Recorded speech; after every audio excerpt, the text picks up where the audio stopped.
Looks like Moldova just paid a heavy price for saying no to NATO. The government in Moldova collapsed today. Moldovan Prime Minister said she was overwhelmed by the crises induced by the Russia-Ukraine war. But that is not the complete picture.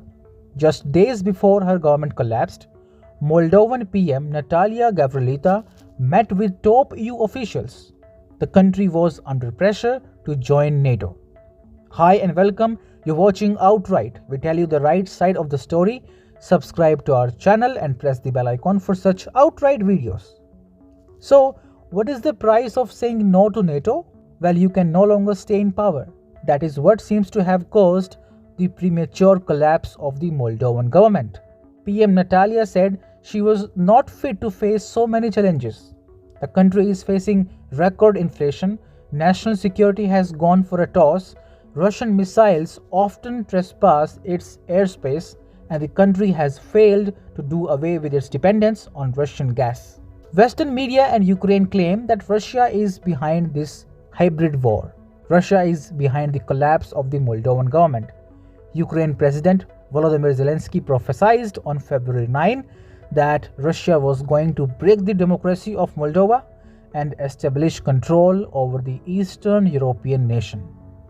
Not just that, the country's pro-EU president Maia Sandu recently said Moldova was subject to Russia's hybrid war. She said Russia was waging a misinformation war on Moldova. All in all, very conveniently, this perception is being fabricated that Russia is the bad guy here and it is causing political instability in its neighborhood. But nobody will tell you how the script of the collapse of the Moldovan government was written on 30th November itself last year. It was the day when Moldova took part in a NATO meeting for the first time. NATO ministers tried to pump courage into the tiny nation and vowed to give military support. But the country's foreign minister outrightly dropped a bombshell on those bellicose NATO countries.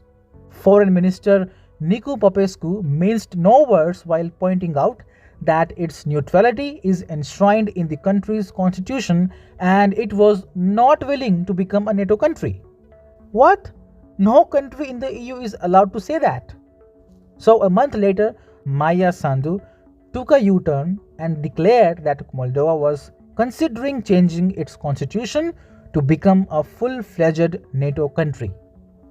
On January 20, she said, "Now there is a serious discussion about our capacity to defend ourselves, whether we can do it ourselves or whether we should be part of a larger alliance." This came even after she admitted that Moldova was not facing any military threat from Russia. You see, as far as NATO's membership is concerned, the government of Moldova was not happy with it.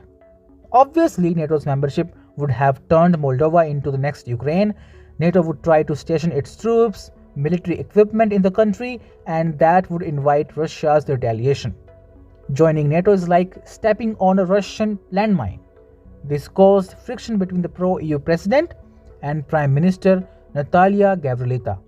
Just days before her resignation on Friday, Natalia met with the European Council President Charles Michel and European Commission Chief Ursula von der Leyen in Brussels to take stock of Moldova's EU membership prospects.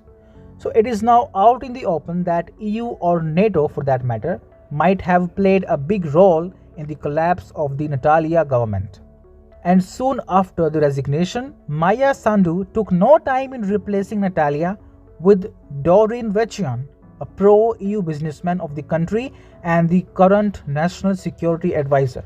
Frankly speaking, it does look like a well-scripted theater drama pulled off by NATO to drive Moldova into Russia-Ukraine war and prolong the war in order to hurt the Russian economy.